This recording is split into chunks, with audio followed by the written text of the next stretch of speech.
Desde o início dessa sexta-feira, uma novidade passou a estar disponível para os trabalhadores com carteira de trabalho assinada.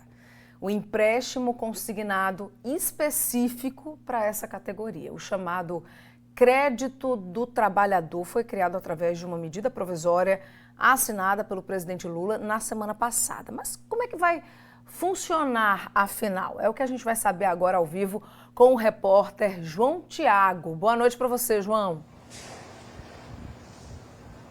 Muito boa noite, Linda. Boa noite a todos que nos acompanham. Um dado importante para a gente levantar no momento em que a gente fala do crédito para o trabalhador é da Câmara Nacional dos Dirigentes Lojistas, que afirma que em 2024, 73 milhões de brasileiros tinham dívidas há pelo menos 3 meses, devendo há 3 meses, ou seja, dívidas aí que já estavam rolando há algum tempo.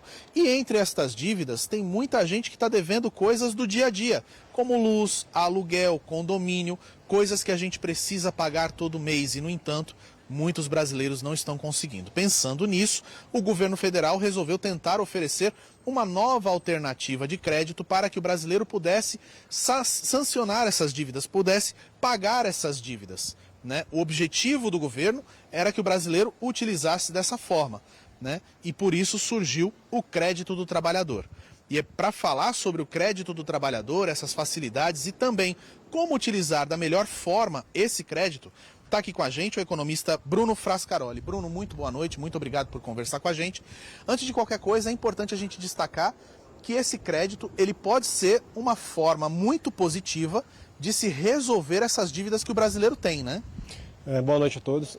Enfim, como você bem explanou, né, a gente tem esse problema crítico, ou seja, de pessoas, né, 2/3 aí da população economicamente ativa com dívidas abertas, inadimplentes há mais de 3 meses, e visando de alguma forma também atacar, né, esse problema, o governo lançou essa nova modalidade em que você contrata no caso, um empréstimo consignado, né, a uma taxa de juros um pouco menor que a taxa de juros de mercado e que pode, de repente, fazer com que as pessoas façam um refinanciamento das suas dívidas que, de repente, estão rolando a uma taxa de juros mais elevada. Então, nesse sentido, pode ser positivo, de repente, né, a iniciativa do governo. No entanto, a gente sempre fala, ou seja, também de alguns pontos negativos, que é exatamente você, com isso, aumentar ainda mais, né, esse endividamento, indo na direção do que a gente chama de superendividamento. Seria realmente um problema. Pessoal que já tem dívidas, pegar esse dinheiro, ao invés de pagar, usar esse dinheiro de outras formas, gastando aí sem pensar que existe um amanhã, porque a conta chega.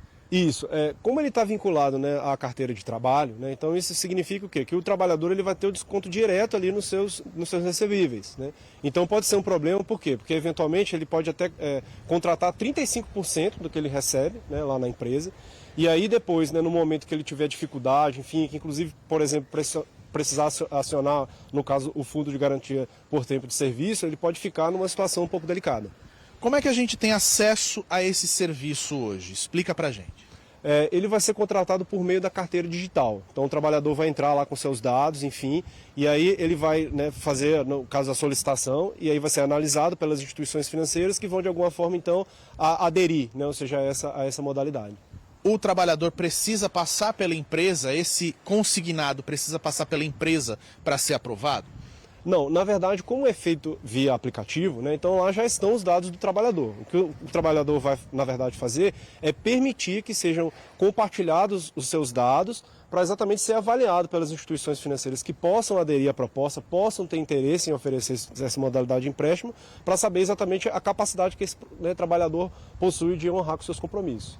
Bruno, muito obrigado pelas informações. A gente torce para que os brasileiros possam saber como gastar e como investir esse dinheiro, porque afinal de contas acaba se tornando uma linha de crédito com valores de juros mais interessantes, que pode acabar resolvendo a vida de muitos desses 73 milhões de brasileiros que estão endividados. Linda. Tá certo, João. Obrigada pelas informações, tá? Boa noite aí para você.